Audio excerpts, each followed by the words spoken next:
हाय, मेरा नाम है अनुज और आज हम डिस्कस करने वाले हैं इफ फंक्शन और एंड फंक्शन। यहाँ हमें जो केस स्टडी दिया हुआ है उसमें मार्क्स दिए हुए हैं एंड अटेंडेंस दिया हुआ है पर्टिकुलर स्टूडेंट का। उसमें जो स्टूडेंट का 60 से ज़्यादा मार्क्स होगा वो पास होगा, उसको हम पास डिक्लेयर करेंगे। और जिसके अटेंडेंस अटेंडेंस भी 75% से ज़्यादा होगा उसे हम पास कंसिडर करेंगे। दोनों कंडीशन, दोनों क्राइटेरिया हमें फुलफिल करना है, तो इसलिए हम एंड फंक्शन यूज करेंगे। और जो कि हमें मार्क्स शीट और अटेंडेंस की डेटा से पता करना है कि उनके 60 या तो 75% से ज़्यादा है कि नहीं, इसके लिए हम इफ फंक्शन यूज करेंगे। हाँ, ये डेटा देखते हैं। इसमें ये है हमारा डेटा सेट। तो इफ फंक्शन से स्टार्ट करेंगे। सबसे पहला equal to if function logical test है। अभी हमें दोनों ही मार्क्स और अटेंडेंस का क्राइटेरिया फुलफिल करना है, तो इसके लिए हम एंड फंक्शन लगाएंगे।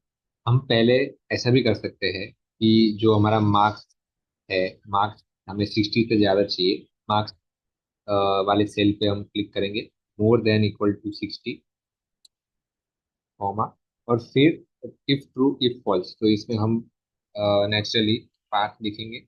और अगर वो फॉल्स रहेगा तो वो फेल लिखेंगे, डबल कोटेशन में, क्योंकि वो लेटर से नंबर नहीं है।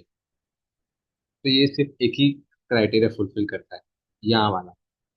और अगर सेम चीज हम copy paste control C control V करेंगे तो यहाँ पे वो सिर्फ मार्क्स पे ही कंसिडर होगा। हमें दोनों क्राइटेरिया फुलफिल करना है, तो F2 से इतना जो पार्ट है यहाँ पे हम एंड फंक्शन यूज कर सकते हैं। और फॉर्मूला के अंदर एक और फॉर्मूला यूज करना, एंड फंक्शन, और टैब करेंगे तो ये फंक्शन एक्टिव हो जाएगा। तो सबसे पहले ये जो मार्क्स है ये more than equal to 60, comma, and का ही लॉजिकल टेस्ट सेकंड वाला। इफ फंक्शन नहीं चल रहा है, हमारा एंड फंक्शन चल रहा है।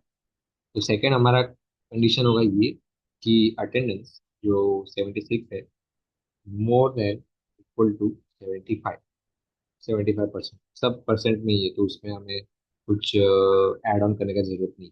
और ब्रैकेट करेंगे क्लोज, हमारा एंड फंक्शन क्लोज हो जाता है। और आप जैसे ही देखोगे इफ फंक्शन फिर से एक्टिव हो जाएगा, जो हमने यहाँ पे ऑलरेडी लिख के रखा हुआ है, पास या फेल। और यही सेम चीज हम अगर कॉपी और शिफ्ट से सिलेक्ट करके पेस्ट करेंगे तो हमें आंसर मिल जाएगा।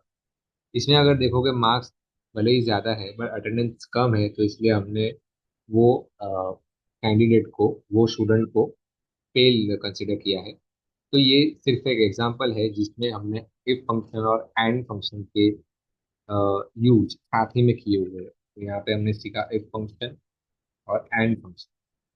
जो इफ फंक्शन का जो लॉजिकल टेस्ट है, लॉजिकल टेस्ट का जो पार्ट है ये वाला, इसमें हमने एंड फंक्शन ऐड कर दिया और ये हमारा फॉर्मूला बन गया। इसके साथ हम और फंक्शन भी यूज कर सकते हैं, बहुत सारे फंक्शन यूज कर सकते हैं। इफ में भी इफ यूज कर सकते हैं, जो हम आगे के केसेस में सीखेंगे। Thank you so much.